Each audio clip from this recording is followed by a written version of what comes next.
ఒకానొక అడవిలో ఒక పెద్ద మర్రి చెట్టు ఉండేది. ఆ చెట్టు మీద రకరకాల పక్షులు నివాసం ఏర్పరచుకుని ఎప్పుడూ పోట్లాడుకోకుండా కలిసిమెలిసి హాయిగా ఉండేవి. ఒకరోజు ఆ చెట్టు దగ్గరికి ఒక కోతి వచ్చింది. ఇక పక్షులన్నీ అనుకోని అతిథి రావడంతో సంతోషించాయి. ఇక చిలుకలు, పావురాలు, మిగిలిన పక్షులన్నీ కోతి బావకు జామపళ్ళు, పాలపళ్ళు, రకరకాల పండ్లను తెచ్చి ఇచ్చి సత్కరించాయి. ఆ పళ్ళన్నిటినీ పుష్టిగా భోంచేసిన కోతి బావకు ఆ పళ్ళ రుచి బాగా నచ్చేసింది. ఎంచక్కా ఇక్కడే ఉంటే కష్టపడకుండానే రోజు ఇలా రకరకాల పళ్ళు తినొచ్చు అని మనసులో అనుకుంది. ఇక కోతి బావ పక్షులతో ఇలా అంది, మీరంతా నాకు బాగా నచ్చేశారని, ఇకపై మీతోనే ఉంటానని నమ్మబలికింది.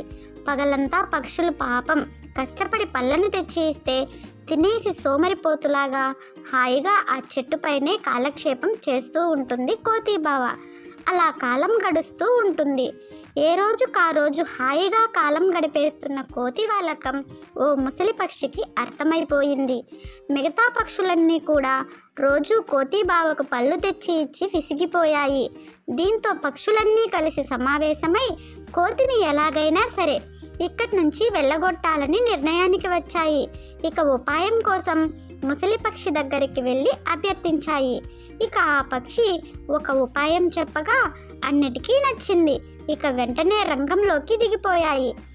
ఇక తరువాత రోజు పావురం కొంచెం తేనె కోతికి తెచ్చిచ్చింది. తేనె రుచి చూసిన కోతికి చెప్పలేనంత ఆనందం కలిగింది. చాలా బాగుందంటూ తినడం మొదలుపెట్టింది. అలా 4 రోజులు గడిచింది.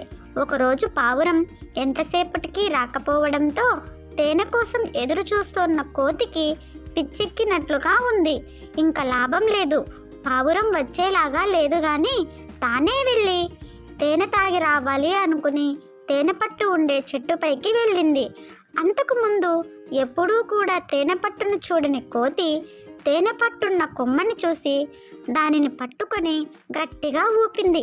అంతే, ఒక్కసారిగా తేనెటీగలన్నీ కోతి బావను చుట్టుముట్టి కస్తీరా కుట్టేశాయి. దీంతో తప్పించుకోవడానికి ఎక్కడెక్కడికో పరిగెత్తింది. చివరికి అడవిలోకి పారిపోయింది. మళ్ళీ ఎప్పుడూ కూడా ఆ మర్రి చెట్టు వైపు కన్నెత్తి కూడా చూడలేదు కోతి బావ.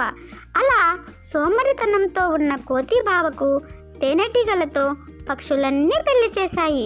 ఓకే ఫ్రెండ్స్, నా ఈ చిన్న కథ మీకు నచ్చినట్టయితే ప్లీజ్ లైక్ చేయండి, సబ్స్క్రైబ్ చేసుకోవడం మర్చిపోవద్దు. Thanks for watching. మళ్ళీ ఇంకొక మంచి కథతో మీ ముందుకు వస్తాను. బాయ్.